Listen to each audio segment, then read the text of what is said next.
Welcome, everybody, to another edition of the Ripple and Tut podcast. I am one of your co-hosts, Kyle McCroskey, and with me, as always, is our other co-host, John Grant. John, go ahead and say hello. Welcome, listeners. Great to have you with us today. Thanks for listening for another edition. Today, we got an awesome guest. It's a guy I've known for a long, long time. We go back all the way to Alabama. When we crossed paths for the first time in Alabama, Stephen Powell. This guy is a force of nature. He's a whirlwind of energy and always super optimistic. I love talking with him and spending time together. And he's been leading the charge along with Seth with our work down in Dallas. And just happy to have you here, Stephen. Thanks for joining today. Yeah, thanks, Kyle. Look forward to all the conversation and being a part of the Ripple Intent community. So I think we have to start with the most obvious question, and that is, where is your accent from? It's from North Alabama, yet at times where I've lived in other places like Ohio, there's some jokes because it's a little bit less Alabamian than what most people would expect. And so they could say I'm from Southern Ohio when I lived up there. So it's a nice little accent, but it isn't as Southern drawl as what most people would expect from the small town I'm from. That's awesome. I've always wondered, and you were at our symposium this last go around, and yeah, a lot of folks got to meet you for the first time. They've heard your name and seen you on some of the meetings and such. But anyway, I'm just really glad we're here to have this conversation because you've been, like I said, very instrumental in getting things going in Texas and working with some of the other places that we've been doing breakfast clubs. So thanks for joining us, and excited too for our topic today. So we've been talking about this concept of connection for quite a while, and it really originated for me not too long ago. I was having lunch with a good friend, and she was explaining to me that she was in the process of losing one of her colleagues. Not like they got lost in the woods or something. They actually were quitting and going to another firm. And of course, in my process orientated and very efficient and effective mind, my reaction was, okay, so why did they leave and why are they going and what are the reasons and what did you do as a leader and what are your areas of opportunity? And all that stuff went through my mind. And as I sat there thinking about all those things, looked across the table and go, that is not the conversation we're here to have. The conversation we're here to have is, wow, that just sucks. And she went, yeah, it kind of does. And I'm like, that's terrible. And it hit me that in our day-to-day life, we go so fast and go so quick to get things done that we often lose sight of the person who's in front of us. And it sent me on this journey, and it just happened to be a good time where I stumbled across an article by Dr. Murthy, who is our current U.S. Surgeon General, and his article was focused on the pandemic that he believes, or epidemic, he believes is hitting our country, and that is one of loneliness. And some of the highlights from that article, he talked about how he caught himself reading headlines, looking at his phone, scanning emails while he was talking with other people. And that caused him to pause and go, is this just me or what's happening here? And so it's a great article. He actually wrote a pretty good paper on it. It's about 85 pages or so. So I wouldn't recommend that. I'd find the abbreviated version somewhere online if you want to dig into it. The guy's got some pretty good books out there as well. But anyway, it kind of catapulted us into this whole concept of connectivity and connection. And so that's what we wanted to talk about today. And so the word connection, it's a big word and it can mean a lot of different things. But what we were going to start our conversation around was, what are the different types of connections that we experience day to day, whether it be at home or work or in a grocery store or wherever it may be. So let's just start there. Yeah, it's an interesting topic because you sometimes forget that you're connecting all the time in your personal life, in your professional life. When you do go to the grocery store, how you treat those initial connections, whether you say hello, you ask someone how they're doing and really mean it. You look at your coworkers with the right eyes to understand that they're all going through something that you may want to dig a little bit deeper and ask the next question to. And then in the business world, what we think about with LinkedIn connection. There's transactional connections that you're trying to make that are not intended to be exactly transactional, but sometimes that's all they are. So it's crazy how many different ways you have the opportunity to connect and influence how you feel across the day's path. Right. I look at that too. And, I'm also thinking, I love that where you're kind of going, Stephen. It's the level of connection, right? Because, technically, right, at home with your loved ones, there's a deep bond with family, right? I guess for some people, maybe the family bond can be more or less, maybe depending on the level of dysfunction, um, right? But again, I also that idea of what's that expectation for connection, right? And how much are we truly present in that? So, are you sitting with your spouse on the couch and you're each on your phone and you're physically there but not mentally there, as Dr. Murthy was pointing out? Or um, there's an easy analogy to that to work, right? Like, how are you heads down and just working in the next desk over and taking care of business? Or are you actually being more present, paying attention to the people around you? There's so many different levels that we can dial into, and I think it's some of that is even understanding what we need, right? What do you need? What do other people need around you? Like, are we really being mindful about that or not? I heard one thing in the Breakfast Club that we did in Cleveland that I might have reworded inappropriately, and I called it control. But a personal connection. A lot of times, your family, there isn't the same level of ability for you to impact as a starting point who you connect with. They're your family, they're people that you love, and the way you treat those connections can be very different than how you might in a professional setting, because you do have a little bit more of the ability to choose how you connect with people professionally in a way that benefits you personally or professionally. But it really is interesting when you think back on how does your family connections arrive to you, the uncle that you don't want to hang out with versus, like, my wife is quality time. So your point of presence and connection at home, I have to find myself more cautious around losing my presence and really thinking about spending that quality time when I'm with her, and knowing that that really does energize her. So it's trying to learn people in some of those different ways and learn what really makes you energized just the same. Talk about that for a minute because I want to know the presence piece. Can you be physically present but not present? So is she okay if you're like just sitting there together and she's watching something on TV and you're messing around on your phone? Or are you both required to be watching something on TV at the same time? Yeah, I think I struggle with the present side. There's a lot of times where if she knows that I'm not present, she'll stop me, which is good. We're at that point in our marriage of almost 20 years that we can go down a path of really stepping back and saying that you're not present with me, you're not connecting with me, and I need that. Um, I don't think there's an expectation that I'm always present in every situation, but it's definitely one where I struggle with presence completely. That's probably one of my biggest elements of professional world and personal world I have to work on is being in the moment, respecting the moment, and staying on task. So the New York Times article really resonated with me because some of that could be attributed to just there's a point in time you're self-consumed and you also feel lonely and you're leaving yourself in a spot where you're just not letting someone connect with you because you're just consumed in something that isn't the present.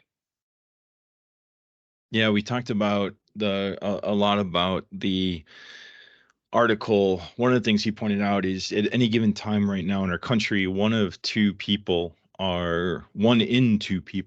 are experiencing loneliness. And that was a very shocking stat at the first. But as I've shared that with so many different people, they kind of start nodding their heads and go, yeah, I could see that. I think about my kids. Are they experiencing that? And then what you're describing where when you're connecting, this is the hard part at work, and it's like a transactional relationship. Someone comes to you and says, hey, I'm working on this and I need this, and you go, okay, and you give it to them, or you email it or whatever you do. Then it's a transaction. Is there a missed opportunity to connect, or is it truly just part of the work day where the transaction is just a transaction? It doesn't really matter if they came to you personally or emailed you or called you or whatever, and texted you, whatever they did. There's no real connection there, or is there? Yeah, I think it's hard because there's a point in time where in most situations, you can go into it with the mindset that it might be just transactional, but it is really always checking the pulse, like you think you were explaining in your lunch visit. Is it may just be an intentional to be transactional, but once you start to talk and get a feel, if you ask the question, "How are you doing?" and not letting the idea of just, "Oh, I'm okay," and really saying, "No, but really, how are you doing?" You start to at least give the openness of making more to that connection than a transaction. Even though a lot of our business world does step into it initially as maybe there's a means to an end. We don't go and golf with someone and on the first hole say, hey, can you help me get on this proposal or whatnot? It's just not the way that that transaction works, and nor is the transaction when you go and meet with people and know that there's something that you're working together on. You have to be able to really just think about it in the lane of ask the leading question into really getting to know where someone's at. Well, in that, yeah, I mean, you're starting to dip into the depth of connection, right? So, if you're, I think in the business development process, right, you see some of that feels kind of surface connection, right? You're kind of dipping your toe in the personal side of things, but even, and I know that's not always the case, of course, but even with your other coworkers, like how, I feel like sometimes you don't realize that people were looking for connection until they're leaving the company, right? Like 100%. sometimes you go, wow, well, that was a missed opportunity. Wait, you mean you weren't happy, right? Or you didn't feel engaged or connected with us? And so you see it sort of hindsight as the missed opportunity. So thinking back to that loneliness item, it's like, can we adjust our mindset? And when do we know, like when do we learn how to adjust our mindsets to be aware that maybe someone needs something other than a transactional interface, right? Oh, it's interesting. I stumbled across this story a long time ago about this young man who unfortunately died by suicide. And when they talked to his friends and family, you heard a lot of the same things. Well, I texted him the other day. I saw he was on Facebook. He posted on Instagram not too long ago. We emailed about stuff, but nobody said I saw him and talked to him. But that also brings up, at work, I get the, how you doing? And the standard answer is fine, busy, haha, that kind of stuff. Um, so how do you balance the transaction with the connection? Because people are busy. They have things to do. And to chit chat with you is, I know some of the people listening to this, they're rolling their eyes and like, yeah, I know those people and I can't stand them. I try to avoid them because all they want to do is talk.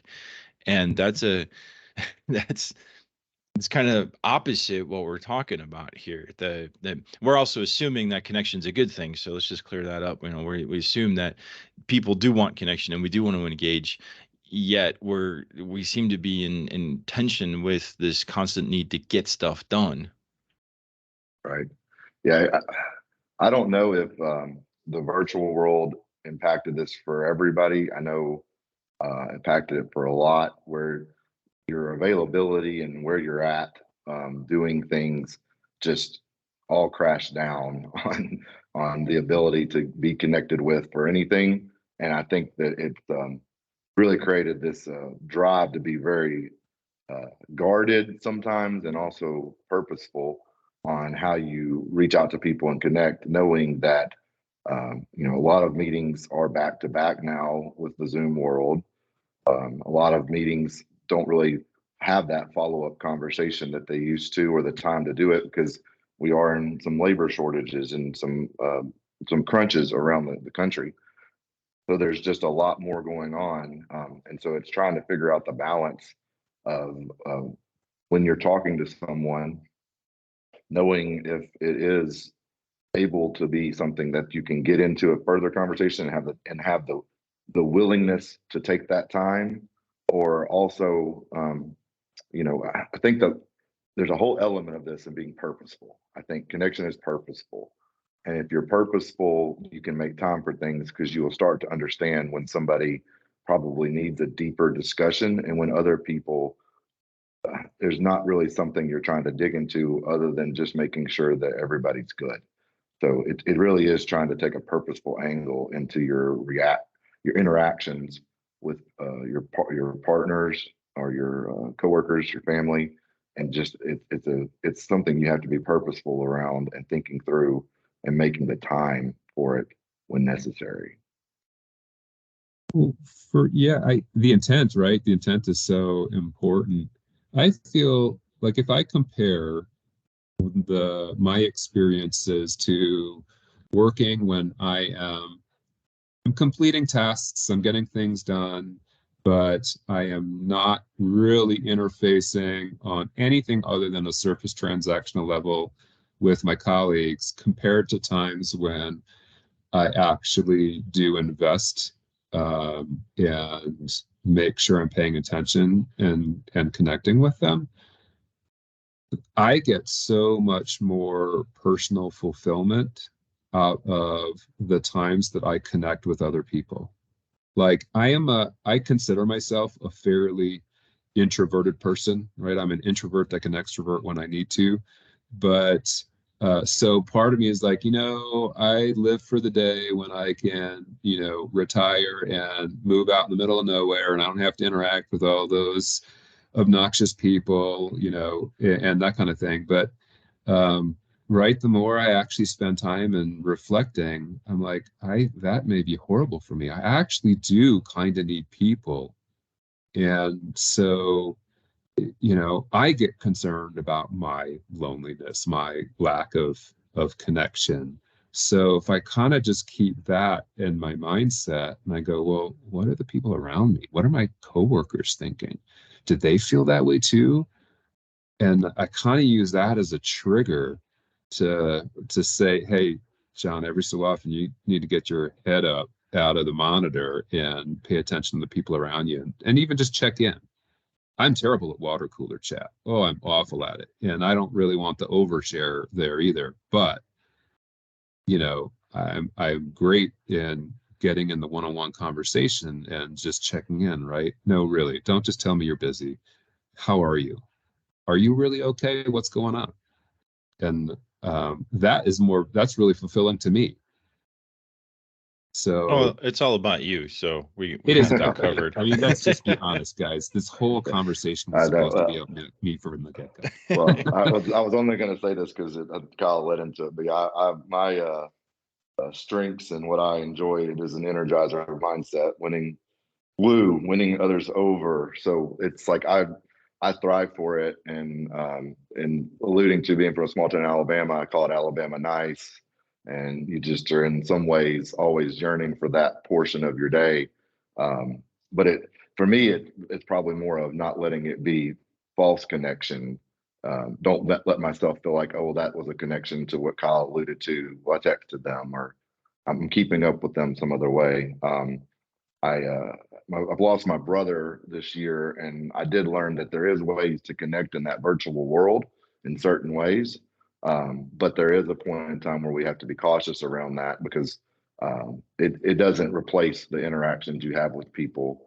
I'm going on a trip with my friends this weekend that we made a little bit of a joke about it when we were in high school, and we've kept that up, and we've tried to be purposeful of reconnecting there in person. And it's just the elements of that personal reaction for me and being energized by it, that it always helps me, but I just have to really be cautious around not convincing myself of certain connections being somewhat flat. Yeah, it takes a certain, you mentioned the strengths. It takes a certain amount of self-awareness and wherewithal to understand when is the appropriate time. And sometimes it's a risk.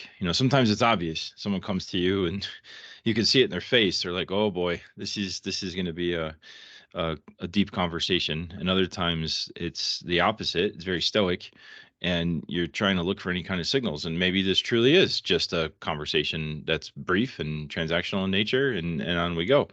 And then there's other times, which is the majority of it, where you're trying to figure out, like, is this the right time, or would it be inappropriate, or do I have time to actually engage in something like this right now?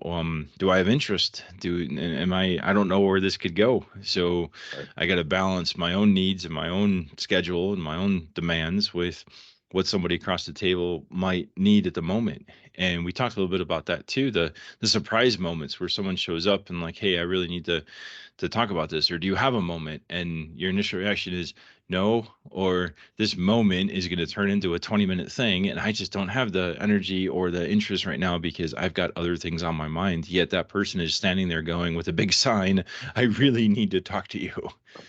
Right.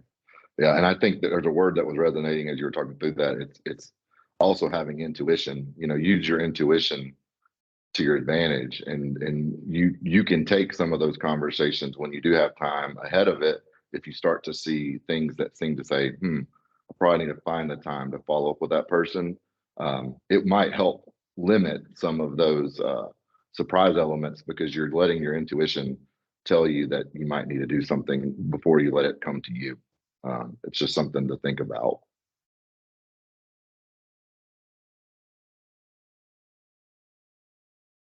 So how, as we are all internally processing this, how do we go about and develop that skill as we go through life?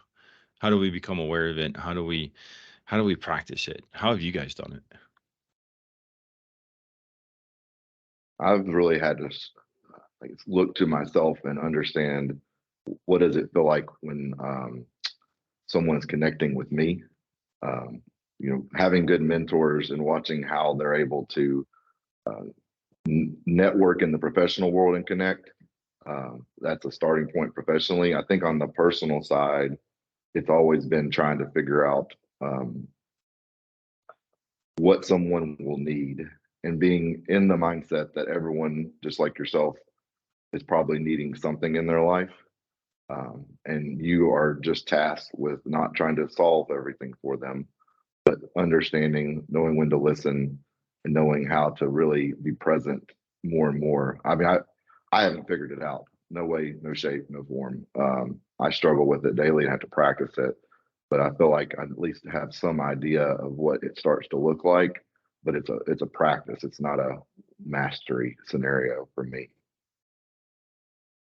Yeah, there's a mindfulness component to it. I have a relator in my top 10 strengths, and I feel like I have to actually think about activating it. But once I do, then I I feel a connection to the people I'm engaging with. Um, so for me, it really is a lot about reminding myself to pause and to give people space, whether it's that surprise visit, right? Or, do I just need to like stop what I'm doing and check in with people? And when I check in, right, to really try to give them the opportunity to make it more than transactional if they choose, right? So I'm available. And Kyle, for you, I'm curious too, because right, you have your strengths, right? You're very internally motivated. You have a lot of internal processing. Um, and I've joked a little bit, right, that you're its strengths don't necessarily lean towards that external communication, although we all know you're a pretty good communicator. But like, what does that look like for you as well in terms of recognizing if someone needs connection? Yeah, for a long time, I was oblivious. Just be straightforward. It was lean into your strengths, and my strengths were not to pay attention to other people. My over time, I've learned. Well, my top 6 and 7 strength actually are focused on the relationships aspect, and so it was always there, but was often kind of squished by the other ones taking over. And the kryptonites coming out and just obliterating those relationship strengths. And so as I become more self-aware about my top 5, and when those become overpowering, it's allowed the other ones to rise up to the occasion as needed, with other people. And so it's taken a lot of self-understanding of where I'm naturally wired and what my natural reactions are, just like I described in that story where I wanted to analyze it, and as opposed to just be in the moment for a little bit of time. Um, I've also had somebody point out a couple times along the way that there have been instances where um, you get knocked down, and while our country and social media and everything else is all encouraging about pop back up, get back in the fight, and it's only going to make you stronger. Brene Brown and others do encourage, if you do get knocked down, just be there for a minute and look around, because there's often other people down there with you. And sometimes you can connect with those people, and it doesn't have to be in a matter of how do we fix this so we can get back up and get in the fight. Sometimes it can just be, yeah, I'm down here too. I got knocked down and I'm taking a breath. And you just kind of look at them and go, yeah, so am I. And you're like, all right, well, we're here. So what are we going to do? And let's just be here for a minute and be here with each other and connect. And so it's not so much the misery loves company, as opposed to there are times, and everyone goes through those speed bumps and those wrecks and those other parts in their life where that may just be what you're connecting over, and that's okay. And recognizing that nobody's life's perfect, no matter what social media says. And just having that awareness that, wow, people do go through bad stuff, rough stuff, difficult stuff, and sometimes they just need to be with each other when that's happening. So that those two things have really helped, um, increasing my own level of self-awareness of where my kryptonites take over and pummel those poor communication strengths. And then with that, it's allowed some space for those communication-based strengths, those relationship-based strengths to come forward and be present when they're needed. So hope that that gives a little visibility into the complex mind that goes on within me. Oh, for sure, for sure. Well, guys, Now, we're getting close to the end of our time. What can you guys share? Maybe let's go around and talk about a key takeaways for our listeners. Yeah, I'll start, and I think the biggest thing I've learned as we've talked more and more about connection is the ability you have to meet people where they are. That's a terminology I've heard recently, and being smart about how you treat your relationships and the people around you, looking for ways to connect with them in different ways, and knowing that just because you don't connect the first time the way that you might have really intended, uh, it's a journey together and everything, and each day you have a chance to connect a different way and feel that you're imparting your uh, environment and your feelings in a way that makes you successful and the people around you. What about you, Kyle? yeah, this the whole concept of connection. It can be at surface level very easy. Just say hi or nod or smile or what have you, or schedule time. But I think the varying levels that we talked about are important. There was a lot of this different opinions and discussion about being present. 100% present was that, do you have to have 100% presence in order to establish a connection? And I would say that the level of connection and the strength of that connection actually is directly correlated to the amount of presence you have. So, in other words, if you're 10% present, you're going to have a very surface level connection. If you are 100% present, you're going to have a very deep connection. Um, and then everything in between. And not, I would say, one of the important things is an expectation is you do not have to be 100% present all the time with everybody you meet. That's an okay thing. Um, for some people, they're wired that way and they feel that way, but for most people, we are not wired that way. And so it's an okay thing, and you don't have to beat yourself up about it. But like Stephen was saying, having that intuition, having that awareness when it's time to have that 100% presence, that's when it can become super powerful. So keep an eye and ears and your heart open for those moments. I love that. Yeah, I think one of the things that resonates with me about the whole concept of connection really kind of goes back to, there are a couple of authors I love, like Daniel Coyle and Brene Brown, really talk about creating a sense of belonging, right? And so to me, connection and belonging are just inherently tied together. And so as long as we can maintain that sense of mindfulness, excuse me, that mindful mind, that's mindset, so that we're paying attention to the people around us, right? Like you guys have mentioned, that we are keeping ourselves open, and creating a sense of belonging in our workplaces, so that people, we reduce the loneliness epidemic, and we give people a place to connect and to feel like they're part of something bigger. So that one still really resonates with me, and I love this idea, and uh, ready to go back and be mindful and make sure I'm connecting with the people at work. It's well said. Well, I think that unfortunately, or fortunately for some of you, brings us to the end of our time together today. Just want to say thank you to everybody who continues to listen to our podcast and spread the word about what we're trying to do here. If you want more information, please visit rippleintent.org. You can see all of our events, all of our breakfast clubs, and symposiums as well. And then, of course, follow us or find us on LinkedIn.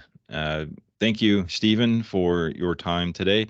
Thanks for your insights, your comments, your thoughts, and like I said earlier, it's just been a pleasure getting to know you over the years and working with you as close as we have now with Ripple Intent. So thank you, and thank you, Jon, for co-hosting today. And until next time, take care, and we'll see you.